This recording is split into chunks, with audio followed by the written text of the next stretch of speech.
সকালবেলা একদম পরিষ্কার ঝকঝকে আকাশ ছিল, জানো তো, রোদ উঠে গেছিল। এখন দেখো আবার বৃষ্টি পড়ছে, ওই দেখো, দেখছো, এখন আর বৃষ্টি শুরু হয়ে গেছে। জামা কাপড় বাইরে এখানে ছাদে দিতেই পাচ্ছি না। এই বারবার দিলে কি বলতো, দেওয়া দিতে হবে আবার তুলতে হবে, এই সবসময় লক্ষ্য রাখতে হবে বৃষ্টি হচ্ছে না তো, বৃষ্টি হচ্ছে না তো, তাহলেই তুলতে হবে আর কি। এই জন্য জামা কাপড় ছাদে দেওয়া খুব অসুবিধা হয়ে গেছে। বৃষ্টি আবার বেশ জোর বৃষ্টি চলে এলো, আওয়াজ হচ্ছে দেখছো, জোর বৃষ্টি পড়ছে আবার।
চলে এসেছি রান্নাঘরে। মিষ্টি রান্না টান্না করে দিয়ে চলে গেছে। মিষ্টির আজকে কোনো রান্নাই ছিল না, ও আজকে শুধু একটু মাছের ঝোল করেছে শুধু, ব্যাস। আর রান্না রয়েছেই, কালকে রাত্রে পুঁই শাক হয়েছে, সে তো রয়েই গেছে, ওই জন্য এবার রান্না করাইনি, শুধু মাছের ঝোল করে রেখে গেছে। আর আমি এখন গ্যাস ট্যাস পরিষ্কার করবো, করে ভাত বসাবো।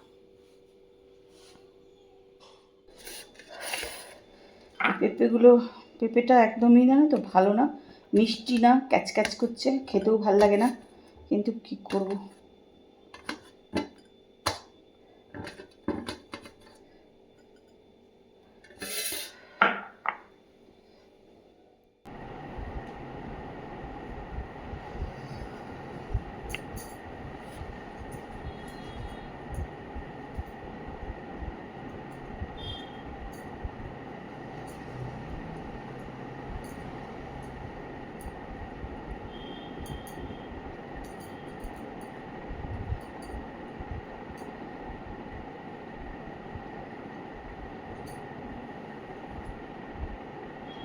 যেদিনই একটু রোদ উঠবে না সেদিনই গরম, মানে কি আশ্চর্য না, মানে রোদ উঠলেই প্রচন্ড গরম হয়ে যাচ্ছে, আর ঘাম হচ্ছে প্রচন্ড।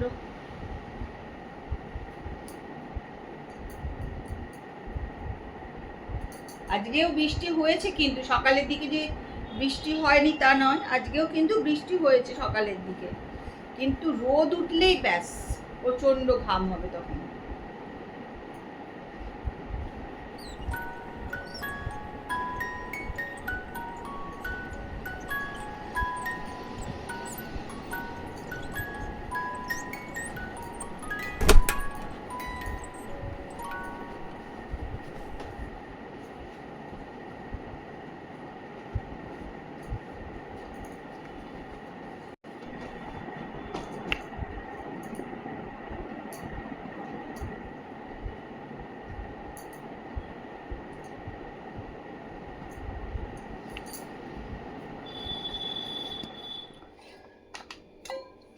চলে এলাম রান্নাঘরে, দুধটা একটু জাল দিয়ে নেবো, যা গরম না, দুধ কেটে যাবে।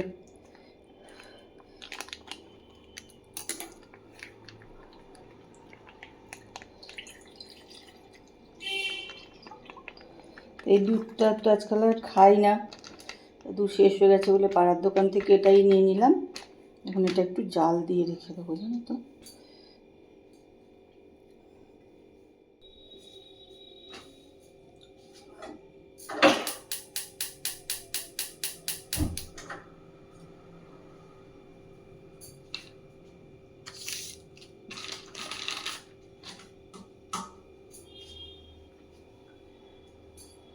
চল দুধতে যা বসিয়ে দিলাম গ্যাসে। আউসি হয়ে গেছে এখন নাকি? এখন অনেক সমস্যা হয়ে গেছে। একা কাটাচ্ছি, ভালো একা ছিলাম, আজও একা থাকবো। ও আজকে একা আছো? ওই জন্যই ভালো লাগে, কালকেও একা ছিলাম। ও তারপরে আমি বেরোবো বড়দি বাড়ি যাবো, বহুকালে যাইনি বড়দি বাড়ি। হ্যাঁ আসছি না, এত আসছি, শুয়েছিলাম। পায়ে এতটা ব্যথা বুঝতে পারিনি, এটা একটা সময় বুঝতে পারছি, বললাম না বাবা না। কাছে টাটার কাছে। ওইখানেই দেখাচ্ছিল, ওইখানে ঠিক তা ওরা বললো চেস্টে জল, তার কারণে জল হচ্ছে, সেটা তুই তো বন্ধ করতে পারবি না, ক্যান্সার তো বন্ধ হয় না, আর ক্যান্সার থেকেই চেস্টে জল। এখন গিয়ে সবাইকে ফোন করে গল্প। হ্যাঁ, ওই দিদি ফোন করলে ওকে আবার করবো, ছোট দিকে করবো, এসব হবে। হ্যাঁ চলে গেল, গীতালি যাচ্ছে ওর বাড়ি। চল অনেকক্ষণ ধরে গীতালির সঙ্গে দেওয়া হলো আড্ডা, গীতালি চলে গেল বাড়ি। এবার আমি একটুখানি ড্রেসটা চেঞ্জ করব, করে টরে নিয়ে তারপর খাবার দাবার গরম করবো আর কি। ভালোই হলো, সন্ধ্যাটা ভালোভাবে কেটে গেল গল্প গুজব করে। তা চলো এবার খাওয়া দাওয়া গরম করে নিই। কটা বাজে? বেশি বাজেনি অবশ্য, 10টা 10 বাজে সবে। তো খাওয়া দাওয়া হয়ে গেছে, চলে এসেছি ঘরে, 11টা বাজে। আজকে সন্ধ্যেবেলাটা ভালোই কাটলো। গীতালি এসেছিলো, গল্প গুজব করে সন্ধ্যাটা ভালো, কোথা দিয়ে 10টা বেজে গেলো নিজেই বুঝতে পারলাম না। আর অন্যদিন এই 10টা বাজছে না, 10টা বাজছে না এরকম মনে হয়। আজকে কোথা থেকে 10টা বেজে গেল নিজেই টের পেলাম না। যাই হোক, ও একা আছে, ওরও সময়টা কেটে গেল, আমারও সময়টা কেটে গেল।